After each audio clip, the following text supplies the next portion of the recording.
today we're going to talk about trailer doors, interior doors. As most of y'all know, if you got an older mobile home, your door sizes are not normal from what a regular house would be. So what I've done to compensate for that and make it so I could actually buy a house door, because your house doors are a little cheaper. Which, let's talk about the door really quick. This was a deal at Lowe's. These are Lowe's. They come. It's basically a hollow door, but then except for your outsides are solid. But I got it for $36 a piece, $36.98 or something like that a piece. We'll link it. I'll go and link it, the door. But if you go back to your openings, what I did was I come in, most of the time the trim you put through here is a 3/4 of an inch. But in order for me to go with a regular door, house door, I only put a 1/4 inch plywood. I stripped it down to 3.5 inches, and then whatever your height is. And I put them to make my door jamb out of. So once you do that, then that's going to end up leaving you about 29.25 width. So what you can do is you come back a little over 1/4.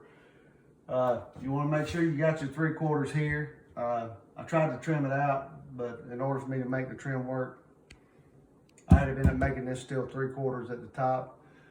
So you take your door, what you're going to do is you end up coming in and table saw, or you can use a skill saw. Table saw is usually a lot better because you can set the guide. But I take a 1/2 inch off of each side of the door, and then when you use the width of the blade, if you just set it to 1/2 inch, it cuts your door down to basically 28 7/8, which will by the time you put the hinges on, it'll fit inside the doorway. And you can actually take the trim pieces off and put them on each side for a door stop, like I did on the laundry room door. We have another tutorial, it's called a pantry door or something like that you can watch as well for a different type of door. And then, like I said, that's what I end up doing for all of mine. Your measurements are not going to be the same. So basically what you want to do is you want to be able to cut. Luckily enough, when I put mine in, all of them run out to about the same, about 29.25. So, but that doesn't mean everyone. So, and then some of the older ones may even be completely a different size. We don't know. Your newer homes, you don't have to worry about your newer mobile homes because they actually come with the size doors that they need. They make the door jambs right. Hello. So, but next will be painting them. So. Yeah, we're gonna paint ours, but I mean, you could just paint them white, but we're gonna be crazy and go with like a matte black. But we'll show you the whole process, though. Okay. See ya, Instagram world. All right, so this is what I use to cut the doors. It's just a table saw. I got this one. Ryobi. I got this one from Home Depot, I think. Either Home Depot or Lowe's, which I don't remember. One of them, but it's only like $110 for it. Is what I ended up buying. It's just a 10-inch table saw. But what you'll do is got your measurements on each side that you can set. But what you'll do is you'll set it at 1/2 inch on your guide. You'll lock it down, which I'm a little over right now. Then you'll adjust your saw up. You got to make sure your saw is a little higher than the width of the door. And then it'll take 2 people. I got her dad to help me. But you'll run it off, keep it pressed up tight, and it'll cut just a perfect line across there. And you'll be able to take a 1/2 inch. And like I said, this is what you'll have left over after you cut it. Our porch is a hot mess, y'all. So, it's in this is what you'll have in the works. And like I said, you can use these to put up on the door jamb for your door stop and for to cover up the trim on the other side, because nothing's ever left, but it'll make it look right. So next be the painting thing. So, and then we'll show you how we install it and what he's talking about with those. So we'll be back. Yep.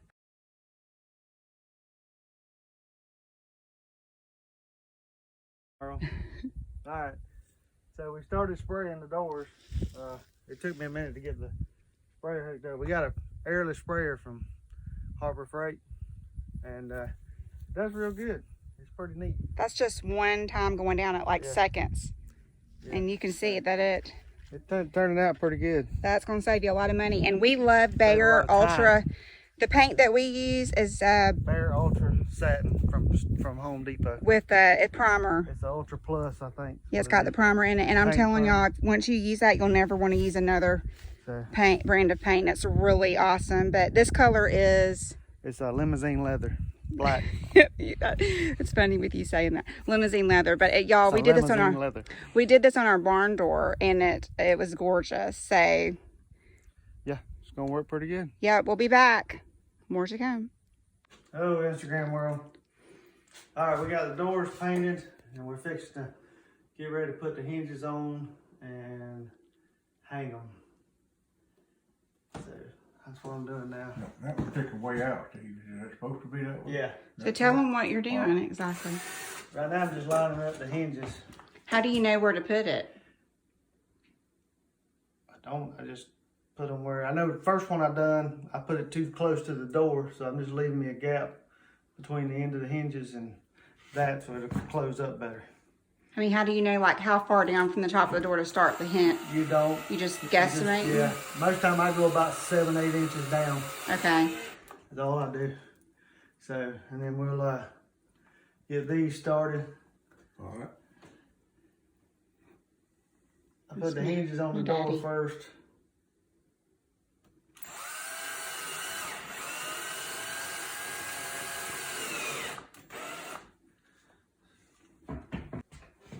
All right, what we're gonna do here is I got a piece of flooring or a piece of decking that's exactly 1 inch because I'm gonna leave it 1 inch off the ground that I can set the board on, set the door on. We'll slide it up to the door and you'll see, you'll get your measurement as far as how far off you want it. Usually I go about probably 1/8 of an inch off away from the edge of the thing, and I'll put my screws in here, same way on the bottom. And then that way you make it closure. Like So on the bottom, you just did that hinge the same as the top, same as the other. about So 7 inches up from the 7-8 bottom. inches up from the bottom. Okay. Whatever measurements you got from the top, do the same one at the bottom. Right. We'll be back. Okay. All right, so we got the door hung. You can tell I put 1 inch from the bottom. That leaves you roughly a little bit over a 1/2 inch up at the top. And like I said, we said earlier in the video earlier that I trimmed a 1/2 inch piece off. And as you can tell, nothing's straight. So you have a bigger gap at the top than you do at the bottom. But the pieces that you trimmed off, you'll paint them same color or even white, whatever you want to do. And we'll put them in here and there'll be a door stop. So when the door shuts, it'll come up with that and you won't see your different gap at the bottom and at the top. So it'll cover it all up and everything looks square. Then you'll put your trim on the outside and you're done. Doorknobs. Same way on this side, you'll cover it up with this trim over here so you won't see the gap at the bottom or the top. So we actually bought bought something to help to cut out the doorknob. Ryobi makes a doorknob jig set that you can buy. It costs about $20 at Home Depot. And we'll show you how to do that later. And they'll latch onto the door and they'll put it right in the same spot as far as which back set you want to have in your little door locks. That'll be the next step, installing doorknobs. So y'all have a good one. So once you get your latch plate in place, your door will shut. So then these are the pieces that I cut off the door on the mobile home. So what I do is just take and line them up.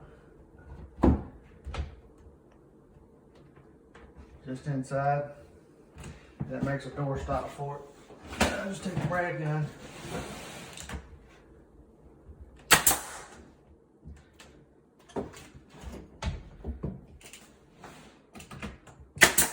Down.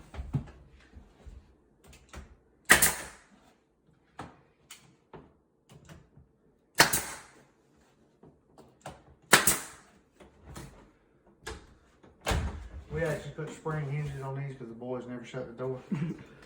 So it shuts like it's.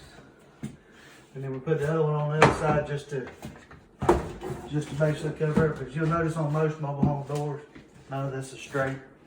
You shoot down the side of it. It's wider at the top than it is at the bottom. And so on and so forth. But this just makes the door stop to make it, just to cover up the gap. You line it up with the top.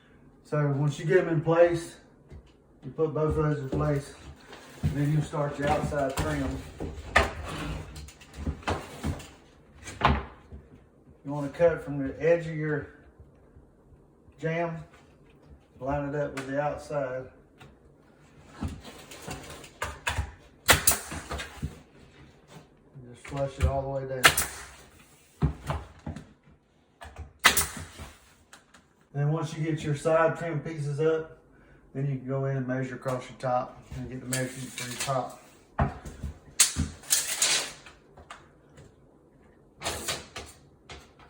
This one is going to be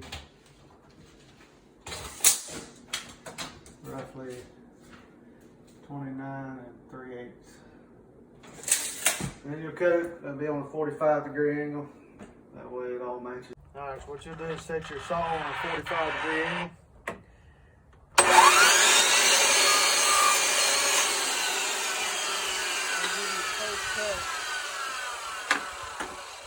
Move your saw back to the other 45. You'll measure down 29 3/8. Or whatever your measurement is. Whatever your measurements is. Mine's 29 3/8.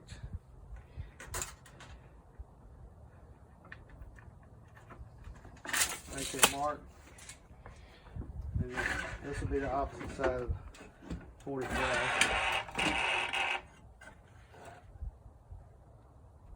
If you're like me, sometimes you cut it a little bit longer. You can always take away instead of add on. Cut it a little bit just past your mark.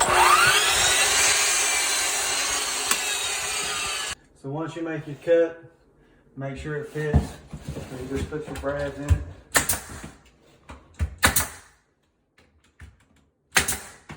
Then I'll come back and caulk all your seams, and I usually caulk down this inside edge. And paint.